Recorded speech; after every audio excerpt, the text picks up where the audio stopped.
Your initial reaction, Doug? Well, it's funny. I was told on Thursday, it's funny how you hear things, but I was told from a buddy of mine that he was going to be fired today.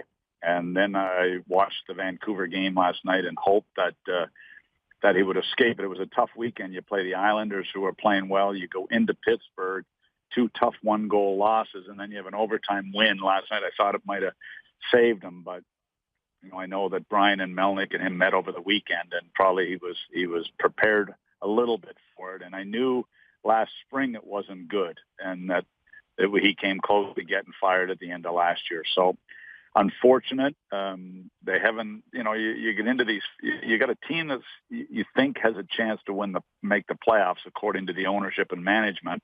We have them as a bubble team making the playoffs, and they get in a 5-game losing streak and boom, you lose your job. So it's unfortunate. I know I talked quite a bit to Brian this summer, and he was hoping that Paul would, make some adjustments to his style of coaching and get back to more like what he was before, whatever that was, I'm not sure.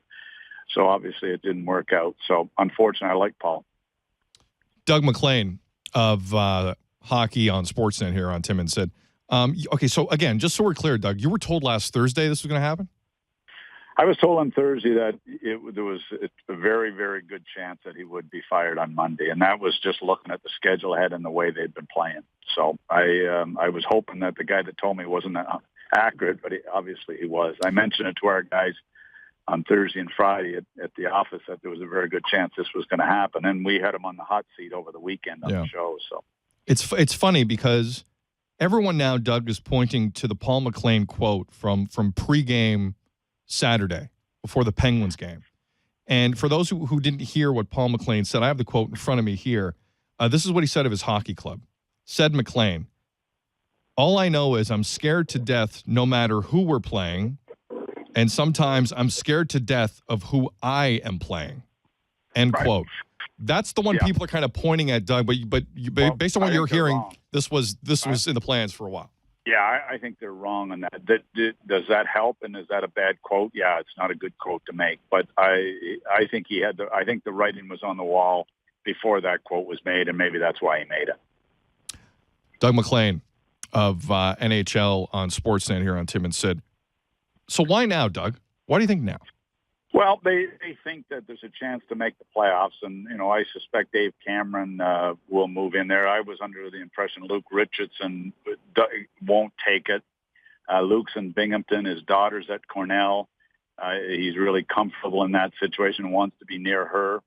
From the family situation and tragedy they had, he wants to stay close. So I suspect Dave Cameron gets the job this afternoon.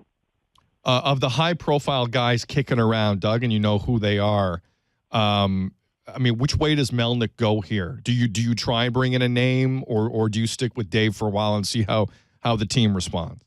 Yeah, I think he'll go with Dave for the rest of the year, and then they will reevaluate in the spring as to what direction they want to go. Let's not forget, Dave Cameron has a history with Eugene Melnick. He was the coach of his team in Mississauga for a number of years. He was his coach in St. Mike's. They have a history together. So I think Dave thought he had a chance at the job when Paul got it. So I see Paul or Dave being there for the rest of the year, depending on how he does, whether he gets to keep it. Doug MacLean here on Tim and Sid. For those just tuning us in, the Ottawa Senators have made a coaching change. This news coming about 25 minutes ago. It's the first coaching change of the 2014-15 season. Paul MacLean is no longer there. Dave Cameron, as an assistant, will take over in the meantime. Brian Murray, GM of the Sens, will be speaking to the media at 2:30 p.m. Eastern. We will take you to Ottawa live for that news conference. I'm looking strictly at the resume here, Doug. Paul MacLean did a pretty damn good job with that organization, didn't he? Yeah, I think he did. I mean, Paul's a good coach. He's had a real good history. I mean, look, he was with the Red Wings in Anaheim a long time, with Babcock a long time. And, I think he's a good man. He's a good person. Not sure what happened.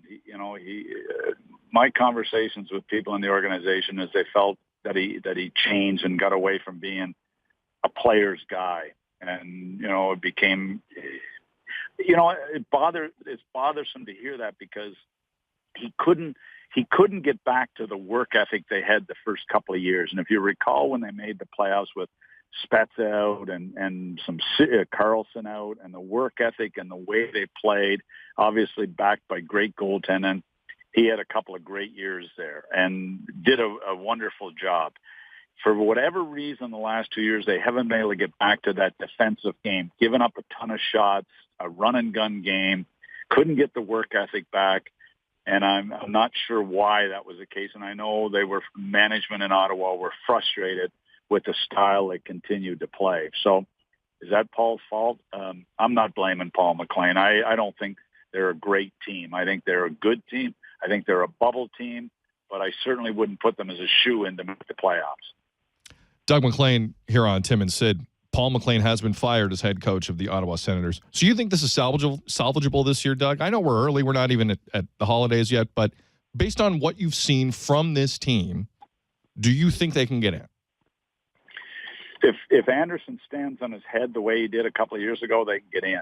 And if he's just good, they're not getting in. If he's great, they're getting in. I would say the chances of getting in are minimal. It's an interesting week in Ottawa, obviously coming off of the Daniel Alfredsson reconciliation. I mean, there was a lot of goodwill, it seemed, in and around that hockey team last week. The feeling was great. I think Alfredsson got it all. Yeah, there was none left for Paul MacLean, apparently. What's next? I mean, I'm trying to think contractually what the deal is with Paul. I don't think he had that much time left, although I know they signed him to the extension after he won Coach of the Year. What's next for Paul MacLean?